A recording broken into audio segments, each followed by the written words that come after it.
सार्वजनिक जीवन में, खासकर राजनीति में, यदि किसी महिला के साथ गलत तरीके से नाम जुड़ जाए तो वहाँ राजनीति का सवा सत्यानाश हो जाता है। छत्तीसगढ़ में बिलासपुर की एक महिला की कुछ ज्यादा ही चर्चा हो रही है। सोशल मीडिया में उस महिला की तस्वीर वायरल है। लोग जूम करके देख रहे हैं कि किन किन नेताओं के साथ उस महिला की तस्वीर नजर आ रही है।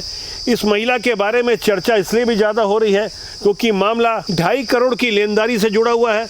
उस महिला ने किसी संजय सिंह के ऊपर रेप का आरोप लगाया, जबकि संजय सिंह का कहना है पिछले साल तक मेरी सिर्फ फोन पर बातचीत हुई थी। जो भी बात हुआ फोन में बात हुआ है और कभी हम लोग अभी मिले नहीं है 7 महीना। एनजीओ संचालित करने वाली ये महिला किसी तरह से दिल्ली के सरकारी संस्था की सदस्य के रूप में अपना नाम जुड़वा लेने में सफल हो जाती है। इतना ही नहीं, इस महिला के बारे में जानकारी मिली कि इस महिला को हाई प्रोफाइल बनाने के लिए कई बड़े नेताओं और अफसरों की खास भूमिका रही है। इसके लिए कुछ आईएएस अधिकारियों ने उनके एनजीओ को कॉर्पोरेट फंड दिलाने में सीमा से कुछ ज्यादा ही बाहर जाकर दिलचस्पी दिखाते हुए मदद की। शुरुआती पड़ताल में पता चला कि उस महिला का बिना बैकग्राउंड जाने कई बड़े नेता और जिम्मेदार अफसर उससे जुड़ते गए। वैसे राजनीति में विष कन्याओं की बात कोई नई नहीं है। एनजीओ और आईटी कंपनी के प्रतिनिधि की आड़ में अफसरों और नेताओं को जाल में फंसाने की बात सामने आ रही है। कुछ बड़े बड़े जिम्मेदार आईएएस और आईपीएस अधिकारियों के पास इस महिला के बारे में कुछ खास जानकारी है। इस खबर पर इंटेलिजेंस की भी निगाह लगी हुई है। यहाँ गौर करने वाली बात यह है,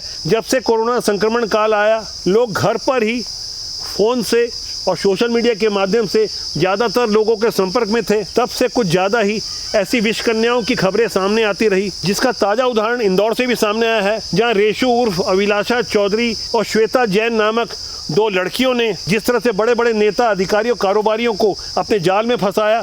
100 से ज़्यादा फोटो वीडियो हाल में ही सामने आए हैं। यदि ईमानदारी से वो तस्वीरें सामने आ जाए तो पूरे देश में हो सकता है काफ़ी बवाल मच जाए, क्योंकि दावा किया जा रहा है कि ये फोटो वीडियो ज़्यादातर भद्र पुरुषों के हैं जिनकी समाज में बहुत इज्जत है। ऐसे इज्जतदारों को ब्लैकमेल करने का काम लगातार हो रहा है।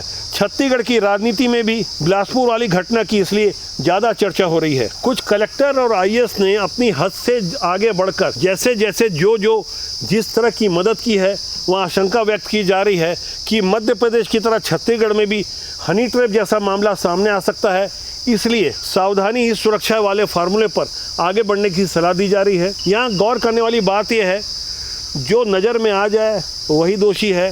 जिसका फ़ोटो वायरल हो जाए उसी की चर्चा होती है, और जिसका कुछ भी ना हो तो उसे मजबूत चरित्र वाला माना जाता है। वैसे सार्वजनिक जीवन में, खासकर भारतीय जनता पार्टी में, सुचिता को विशेष स्थान दिया जाता है। एक छोटी सी शिकायत पूरा खेल खराब कर सकती है। इस वक्त छत्तीसगढ़ में, प्रदेश भर में, अलग अलग जिलों में भारतीय जनता पार्टी की प्रशिक्षण बैठकें चल रही है, आवासीय बैठकें भी हो रही है। लगातार इस बात की समझाई दी जा रही है कि अपना चाल, चरित्र और चेहरा मजबूत रखिए। आगे बढ़ना है तो चरित्र को विशेष प्रधानता दी जानी चाहिए, न केवल राजनीति में बल्कि सामान्य जनजीवन में कोशिश रहनी चाहिए जीवन में सुचिता का पालन हो। लेकिन बंद कमरे में दी गई ऐसी सलाह और सुझाव क्या हमेशा काम आते हैं? इस बारे में क्या राय है आपकी? कमेंट कीजिएगा। अंदर खाने की कुछ गहरी बातें मैं बहुत जल्दी आपसे साझा करने वाला हूँ। नमस्कार।